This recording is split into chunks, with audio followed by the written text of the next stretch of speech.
The Async L3 is designed to handle any type of terrain you want to put it through. This is the same company that designed the A1, one of the most futuristic bikes of 2023. The L3 behind me has a 52 volt, 750 watt motor capable of speeds of up to 28 miles an hour. And it has 80 Newton meters of torque to climb those steep hills and get you a range of up to 35 miles throttle only, thanks to the 15 amp hour battery. If you did want to pedal the L3 though, you're in for a treat because it's got a super smooth feeling torque sensor. And by putting some of your own power in, you can double the range all the way up to 60 miles. We'll see about that when we take it outside and test all of these.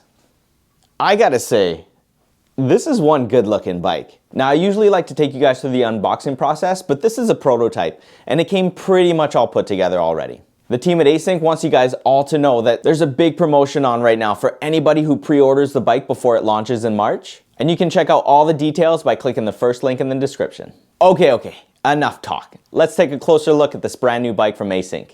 Let's start right here at the back. The wheels you get with the L3 are 26-inch diameter, 4-inch wide Kenda Crusades, and they have some pretty meaty tread, so off-road should be no problem. The fenders are metal, and for the drivetrain you get a Shimano tourney derailleur and a 7-speed cassette. Check out these brake lights. They're integrated into the frame. How cool is that? Oh, and they're on both sides. Here's what they look like turned on.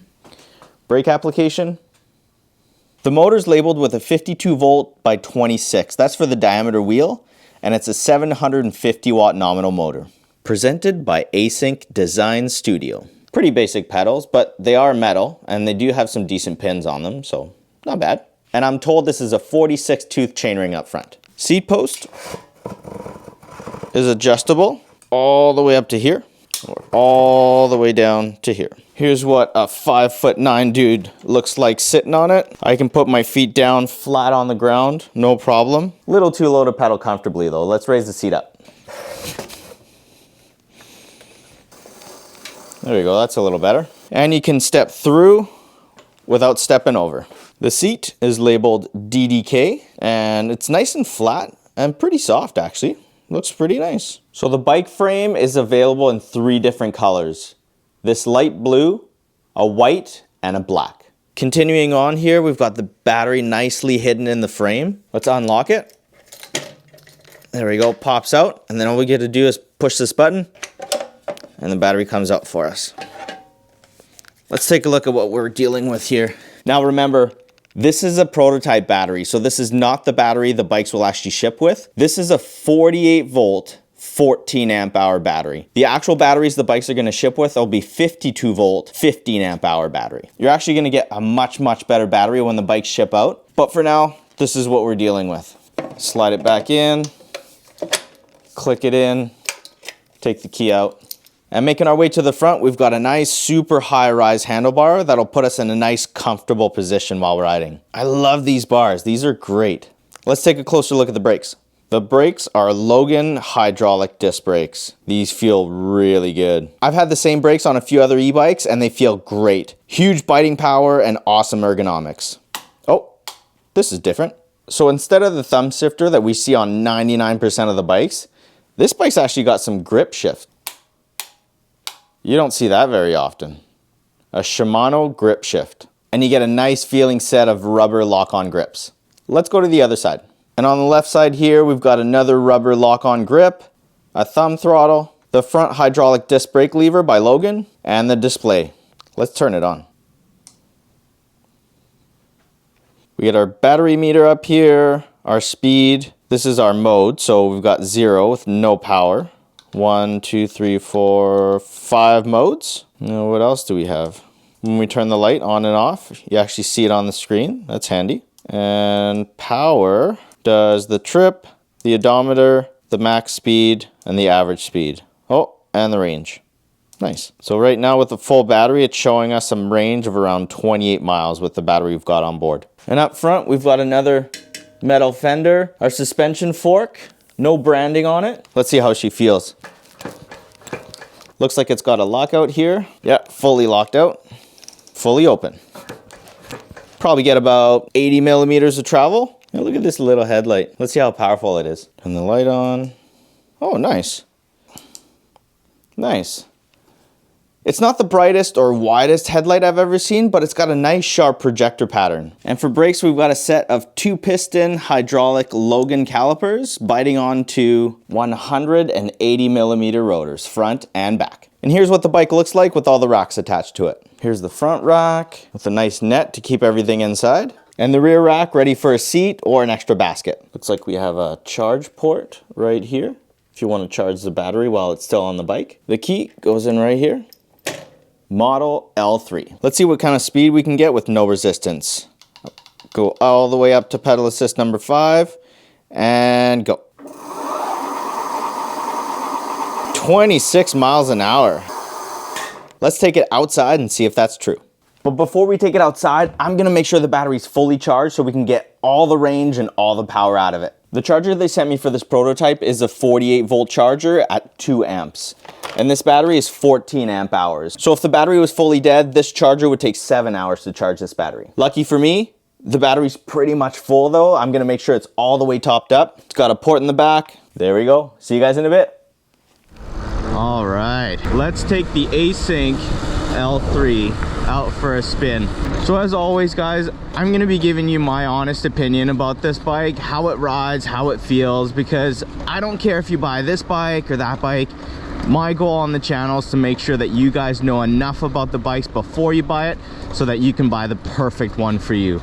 It's quite an investment, I understand that, and you kind of don't want to make any mistakes. So since we got a full battery, let's go down to the bottom and do the hill climb. But before we get to the hill climb guys, there's one thing you need to know. This is a prototype, so there are a few differences between what I'm riding today and what you guys are going to be getting in the box once you order yours from Async. Now the biggest difference that's going to be affecting us today is the battery. The prototype they sent me has a 48-volt battery instead of the 52-volt that the bikes are going to ship with. So from what I was told, they said that the bike would be limited to 20 miles an hour.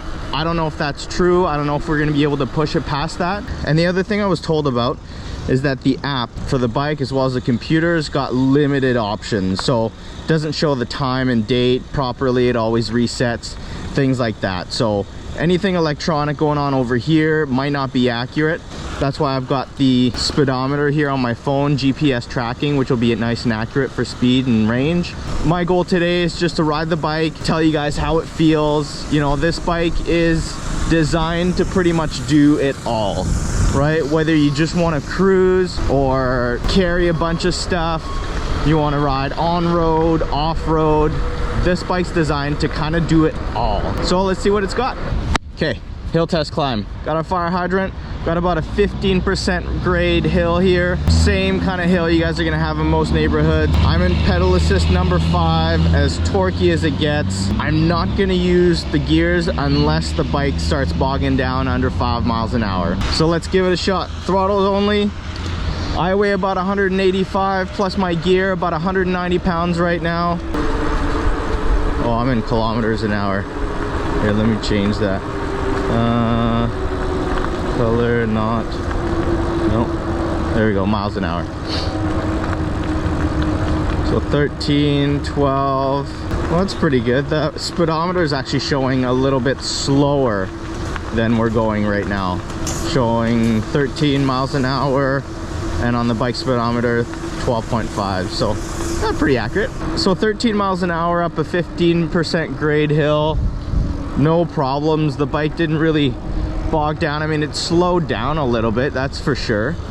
But this bike has a torque sensor, so this bike's gonna excel at pedaling. Okay, that was the hill climb. Let's do a top speed test. I've got a nice flat road here. I'm in pedal assist number 5. I'm gonna do throttle only right here, and once we get onto the island, we'll test all the pedal assist modes. Ready, set, go.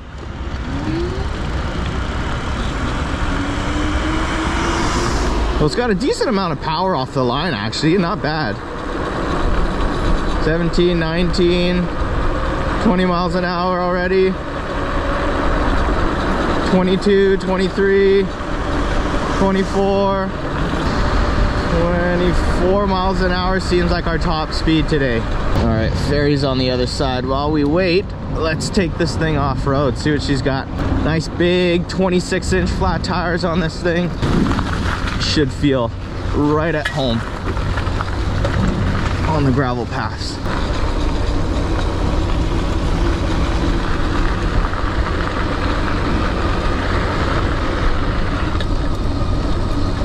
Okay, all right, nice and smooth. Not too bad for being a hardtail, honestly. See if we can jump it. Oh yeah! Will it go through the sand? Let's see, throttle only. Just gonna creep up. See if we got enough torque to get through this. Yeah, no problem. Okay, Fairy's coming over. Let's go catch the boat. The bigger wheels make off-roading so much smoother, even if you don't have suspension.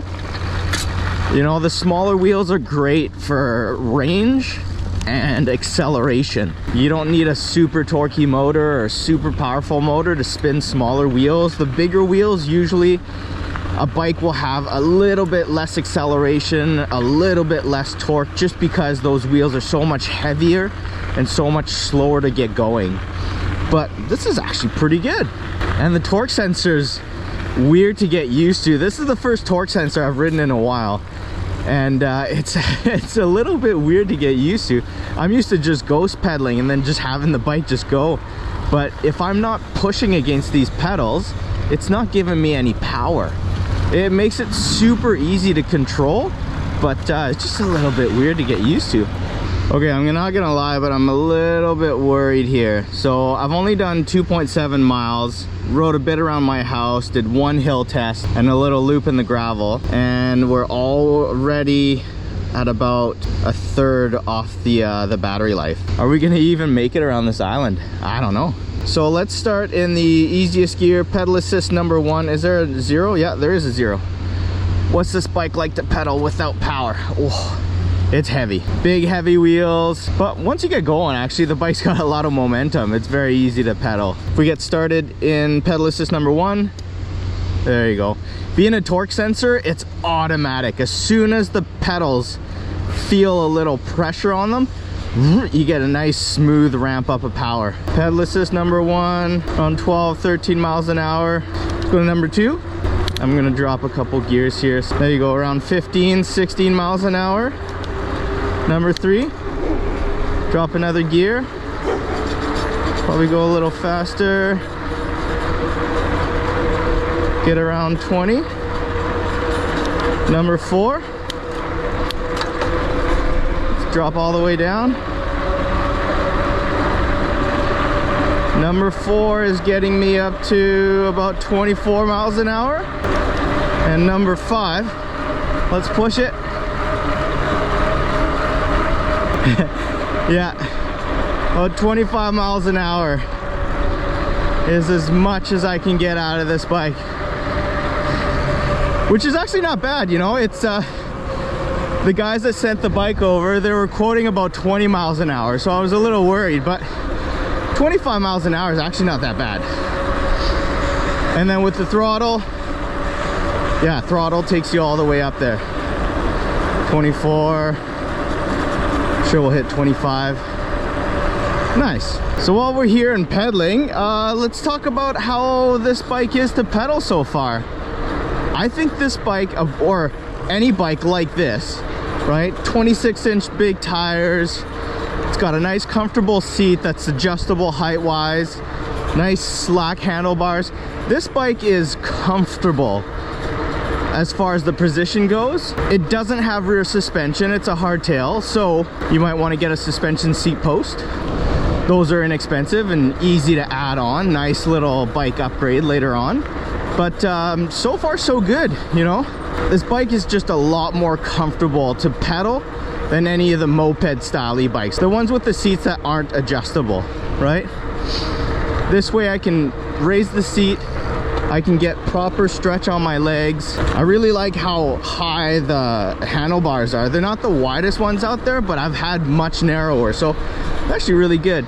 And the brakes feel really good as well. Logan brakes, I've had these on other bikes as well. really get along with these. They're really nice. You can adjust the levers, you can bring them in or bring them out depending on how long your fingers are. I really like the feel of these hydraulic brakes. Get a Shimano drivetrain, super trusty and reliable. And this is actually the first bike I've had in a while with grip shift. So it's nice. Instead of the throttle being here, it's just on the left side. So out of 10 on comfort, as far as position goes, I'd probably give this an 8 out of 10. Right, it's not super upright, it's not super lean forward, it's kind of neutral. And the only reason why I'd, you know, knock it a couple of points is just because it doesn't have suspension in the back. So as far as comfort goes, you know, you feel every bump behind you, right? There's suspension up front. So as far as ergonomics go, I think the pedals are great. Metal pedals, right? They don't vibrate, they're sealed, right? They don't have the best pins on there, but they're a lot better than some of the plastic pedals some of the bike manufacturers are boxing up with their bikes nowadays. The grips, awesome. 10 out of 10 on the grips. They're lock on, they're not too big, not too fat. I absolutely love these grips. I would run any of these grips on my mountain bikes. So perfect on that. And then the seat's a little bit stiff, but you know, the seat is very subjective, right? You could have some people sit on this seat and say, this seat is absolutely perfect. And some people just not jive with it. So for me, the seat's about a 5 out of 10, grips, 10 out of 10, and pedals, let's give these a 7 out of 10. The pins could be better, but definitely much better than a lot of the bikes out there. Okay, time to go off-roading with this beast. 26-inch fat tires. This thing should be a beast off-road. No problems at all. The one issue with this one is, of course, it doesn't have rear suspension, so it won't be as comfortable as some of the other bikes. But as far as being capable of doing it, there's no problems. I don't think that you're gonna get stuck anywhere with this guy. We got a beach today? Nope. A little beach here. Can we get on the beach? Yeah, sorta. All right, let's see.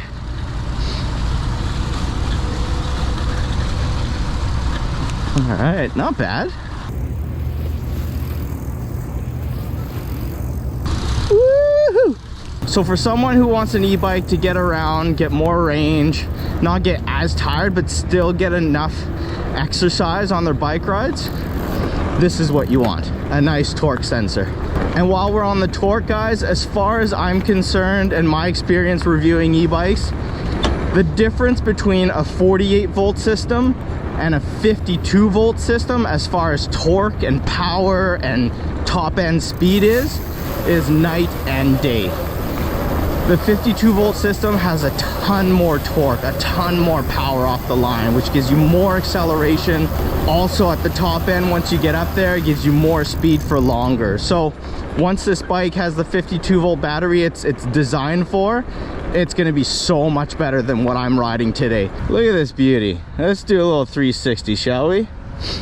Nice step through design, big fenders, big tires, adjustable seat, nice high rise handlebars, a good, I don't know, 80 millimeters of travel up front, fork with a lockout, integrated battery, integrated tail lights. Really good looking bike. Let's see if we've got enough power to get us out of here. So I'm in mode number 5. Let's see here. There we go, slow going, but throttle only on the super wet sand.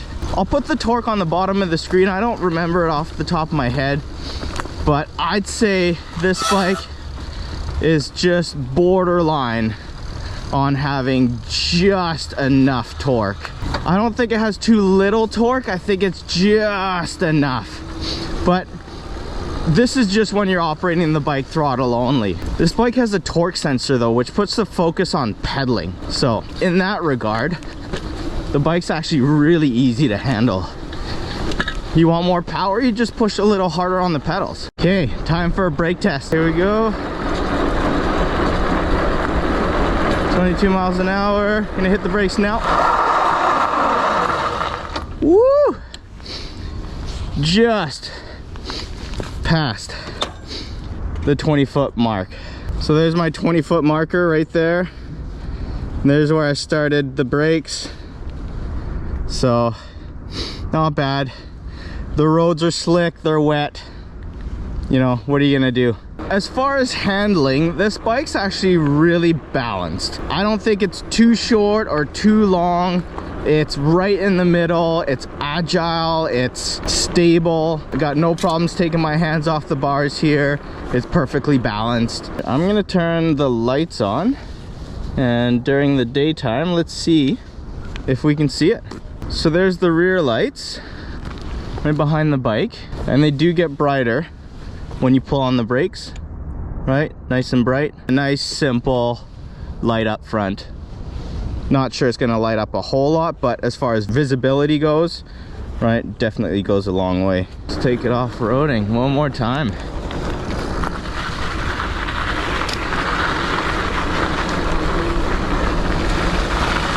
Whoa. I keep forgetting how grippy these big tires are. You know, it's just hard, tough to trust it. Ooh, low brake. This torque sensor is just so smooth. The speed you get out of it. I'm just in mode 4 right now. Still getting up to 18, 19, 20 miles an hour easy.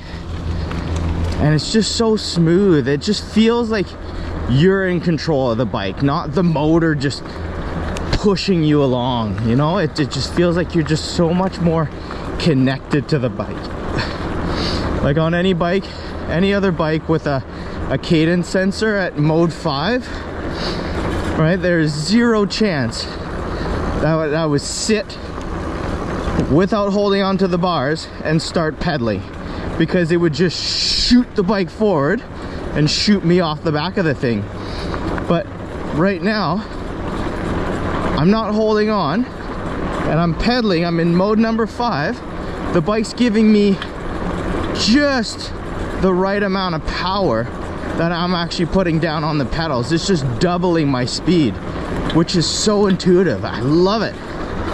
So right now Async's having a sale for pre-orders. The bike is set to launch in March, mid-March they're saying, and they're including some gifts actually. Yeah, you get the fenders, which are a $60 value, the rear rack, which is a $75 value, and a big chain lock, which is a $69 value. So just a little over $200 of free gifts. Oh, and you get an extra year warranty worth $200. So not a bad little pre-order bonus. So since this is a prototype, I'm gonna be boxing this guy back up and sending it back to Async. But I do want to say to everyone at Async that made this possible, thank you so much for sending this bike over. It was a joy to ride. I think it's going to be a great bike for anyone who wants a bike that just does everything. A bike that's got all the racks on it, that can carry stuff, that can go anywhere you want. You want to ride this on the trails, big 26-inch tires. You want to ride this on the street, there's no problems. It's nice and comfortable, it's relaxed. Absolutely love this bike. And with the 52-volt battery that it's said to ship out with, 15 amp hours is a sweet spot without being too heavy. It's going to give you tons of power, 80 newton meters of torque. What else could you want, right? I mean, this bike's going to have it all. Everything except rear suspension, really. But that's an easy fix. You get a little suspension seat post and boom, you've got comfort front and rear. If you guys are interested in checking this bike out in more detail, there's a link in the description at the very top. And if I can get my hands on a discount code, it'll be right underneath it to help you guys save a little bit of extra money. If this bike's not for you, that's okay. The bike in this video might be more what you're looking for. I'll see you guys over there.